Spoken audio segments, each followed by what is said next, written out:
Algum médico já te pediu um exame de ressonância magnética com contraste? Por que é necessário injetar esse contraste na veia? Olá, meu nome é Fabrício Ferreira, eu sou médico radiologista, especialista em radiologia músculo-esquelética e hoje eu vou falar um pouco sobre os contrastes que a gente utiliza nos exames de ressonância magnética. Vamos lá?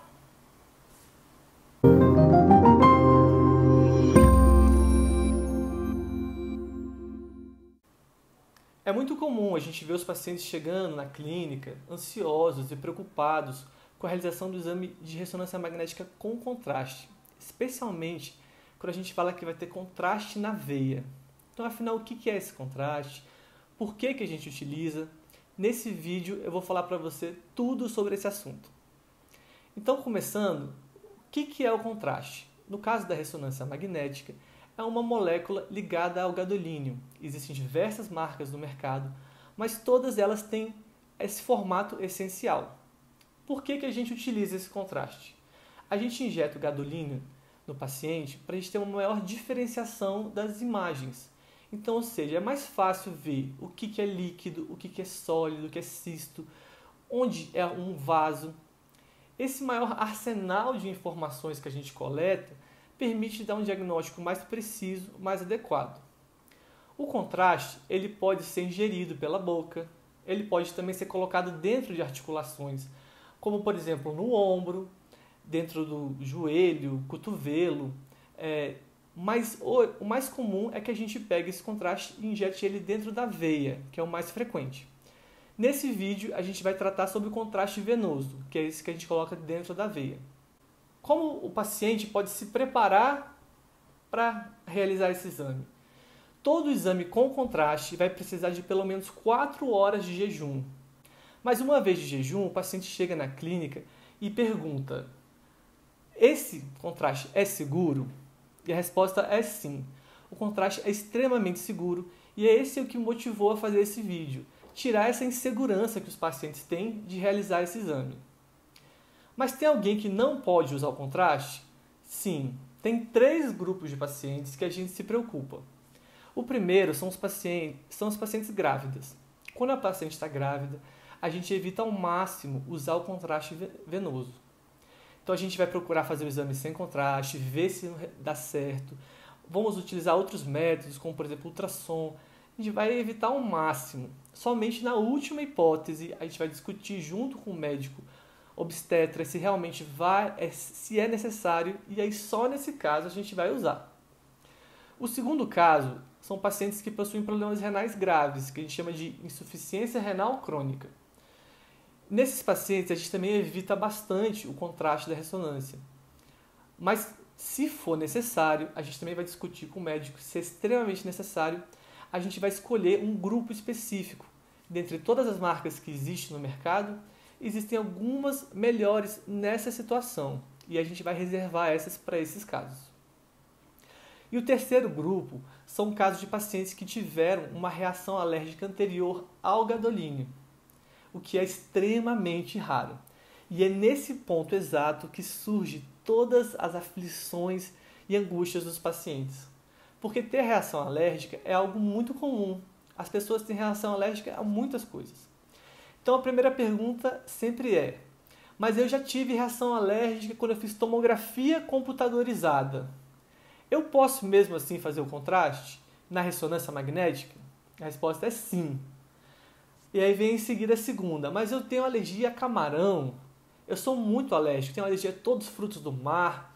Eu tenho alergia de pirona, eu tenho alergia a ácaros, poeira. Eu posso usar? Pode sim, não tem nenhum problema.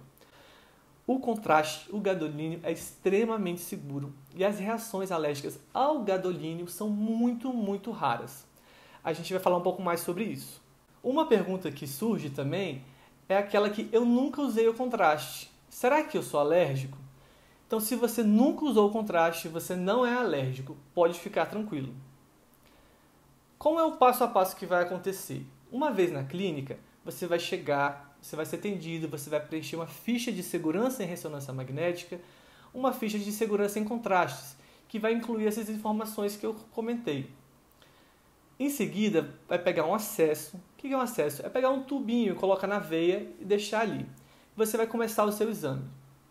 O contraste ele pode ser injetado no início, pode ser injetado no meio ou no fim do exame, nessas várias situações. Antes da injeção do contraste, você vai ser alertado que isso vai acontecer. Ele pode ser feito manualmente por uma enfermeira ou pode ser feito de forma automática por um sistema de bomba injetora, em que o técnico vai te avisar por um sistema de áudio. Agora vai começar a injeção do contraste. Ele vai apertar um botão e uma bomba automaticamente já injeta esse contraste que está conectado ao sistema. Em todos esses casos, independente de como foi, você vai sentir um certo geladinho correndo no braço, assim, aquele gelado correndo aqui. E a maior parte dos pacientes, além disso, não sente absolutamente nada. 98% dos pacientes relatam que não sentem nada. Então, e esses 2%, o que eles podem relatar? Alguns pacientes, durante a injeção, exatamente naquela hora que você injeta o contraste, falam que sentem um pouquinho de náusea. E um certo grupo também diz que tem uma certa dorzinha de cabeça, um incômodo. Mas todos relatam que são sensações transitórias, que se resolvem nos próximos segundos.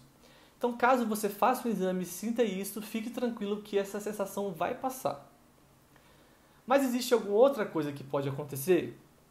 Em alguns, sim. Existem reações que podem acontecer, sendo que 1 em cada 1000 pacientes vai apresentar uma reação alérgica na pele, que são a presença de placas na pele.